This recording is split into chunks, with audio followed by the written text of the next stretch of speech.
अभी हम जौनपुर का बात बताओ थी, मीडिया के माध्यम से सुने के मिलल कि जो गोबर होला ना, घूर होला गोबरे का, ओमा लड़की 2 दिन के बाद मिलल फेंकल, बच्ची छोटी सा, जैसे बोला ना अवैध संबंध कोई बना लेला और बच्चा पैदा करके फेंक देला। कभी कभी आप लोग भी सुन ले होगा, देख ले होगा। जरा सोचिए, मालिक का आहार दले रलन।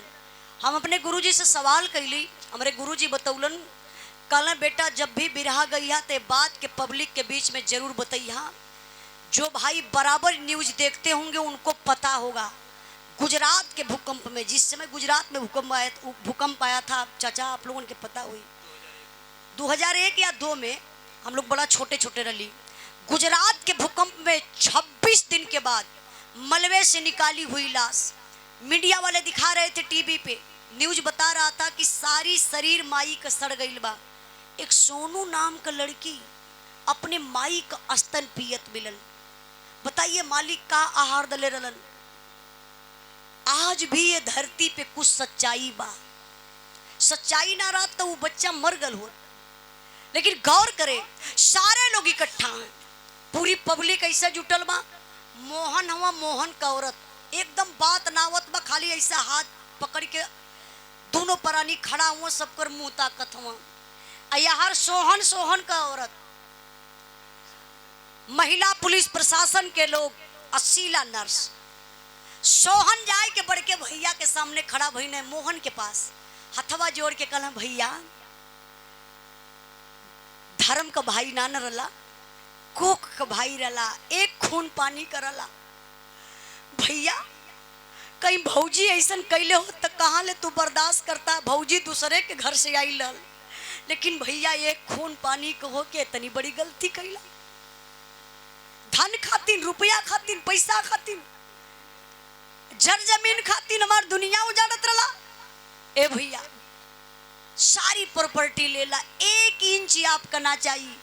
पूरी पब्लिक के सामने कसम खात बानी, ये परिवार में, ये गांव में, ये क्षेत्र में मुंह दिखावे ना आई। अगर कब हो आ जाई तो तोके डर लग जाई कि सोहन आए गल हिस्सा बंटवा ले जा, हमरो हिस्सा 1 इंच ना चाहिए। लेकिन भैया कौने जन्म का बदला चुकौला, यतने कही के बाबू फौजी सवान सोहन लगले रोवे, अपने बीबी के, अपने बच्चा के लेहले, चल दहले बैरिकपुर कलकत्ता के लिए।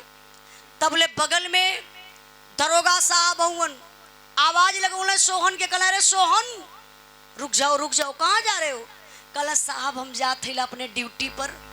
अब पूरे पब्लिक के सामने कसम खा गया कि कबो ये परिवार में चेहरा दिखावे ना आई, जहाँ हमार भाई सारी प्रॉपर्टी लेके खुश रहे।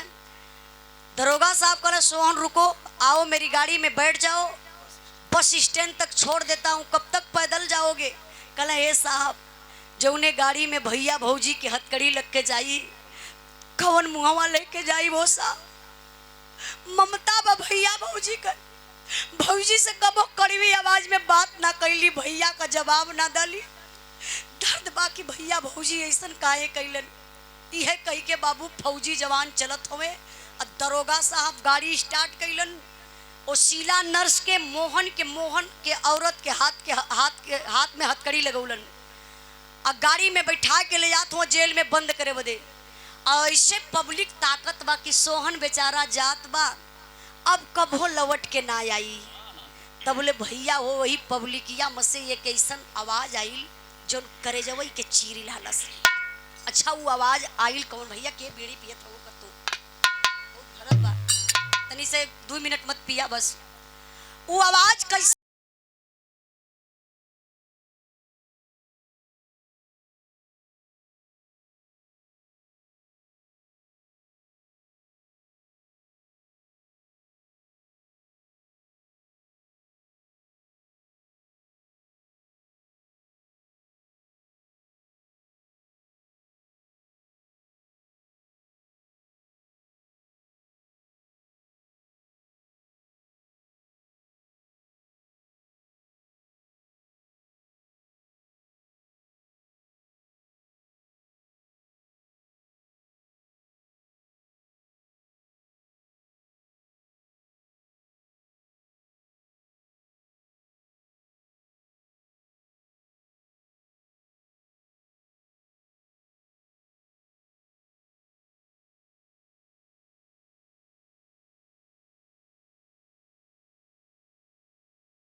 ए भैया तबले मोहन के तीनों लड़का हाथ मीज मीज के लगल रोवे। अरे चाचा चाचा चाचा चाचा, अरे चाचा मम्मी पापा गलती कैले, मम्मी पापा के पुलिस ले गई, सजा अमान के देत हुआ।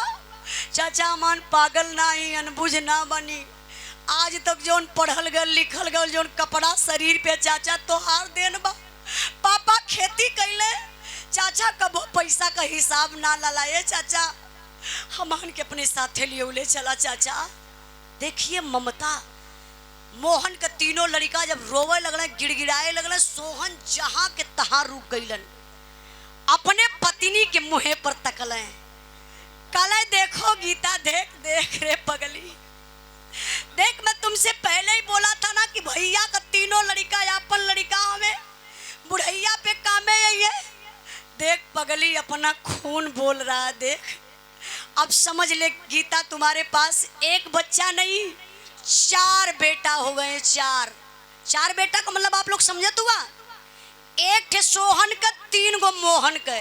चारों लड़कन के लई के सोहन गईलन बैरिकपुर कलकत्ता, जहाँ ड्यूटी करत रहलन। चारों लड़कन का एडमिशन करौलन। भाई बहन छोटके का ना होता, लेकिन चारों लड़कन का एडमिशन करौलन।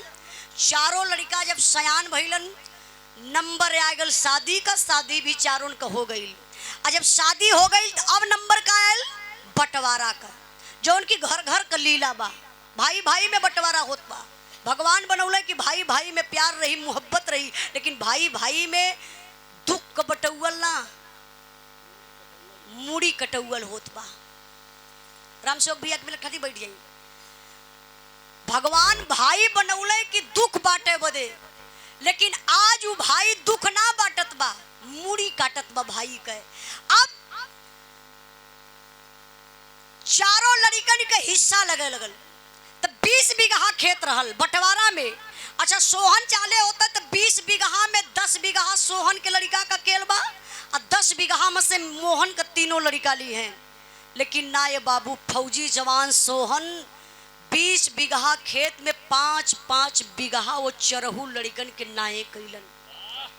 भाई हो तो ऐसा सोहन जैसा, आप लोग भी सोहन जैसा बनने की कोशिश करिए। मोहन जैसा अगर भाई पैदा होके के रहे, जन्मता सारे मर जाए तो ठीक हो, और नहीं तो जन्मुए न करे। सच्चाई तो ये बात आप लोगों से हाथ जोड़ के निवेदन करबे कि अपने भाई का हिस्सा हड़प के अपने बेटा के लिए कभो मत बनावल जाई। का पता कि वो आपका बेटा अयासी कई के तोहरे जियते, दारू पी के तोहार प्रॉपर्टी बेच दे, हाथ मीच के रह जाइबा, हाथे कुछ ना आई, वृद्धाश्रम में चल जाइबा। ए लिए हाथ जोड़ के निवेदन करत बानी, बेटवा लायक रही तो कमाई के ऊ बाप के प्रॉपर्टी से ज्यादा बनाई लई, नलायक रही तो खाए के कुल बैठ जाई। तो ए लिए हमार पूरा बिरहा गौले का मतलब होयल कि बंटवारा आप करिए, बंटवारा से विकास होता। हम ना कब की बंटवारा मत करा परिवार में, आप बंटवारा करिए, बंटवारा से विकास होला। धन दौलत रुपया पैसा का बंटवारा करा, लेकिन मोहब्बत का बंटवारा मत करिया, प्रेम का बंटवारा मत करिया। क्या आप लेकर आए हैं, मेरा सवाल है, आप क्या लेकर आए हैं? कुछ नहीं, यही पट दे गिरबा मर जाइबा, सारी संपत्ति यही रह जाई, कुछ ना मिले वाला बा। जहाँ अमीर जलत बा वही गरीबो जलत बा। तोरे 5 बीघा में खेते में घर बनल बा, तू वो घरवा में ना रबा, मरले के बाद वही श्मशान घाट पे जाइबा, यक्को घंटा घर में मुँहले के बाद ना रह पैबा। तो घमंड किस बात की? हमारा हाथ जोड़ की है निवेदन रही कि भैया अपने भाई का हिस्सा के मत खाया। बिरहा के आखिरी लाइन बा, अरे मनवा जहिया पैसा पर बिकी,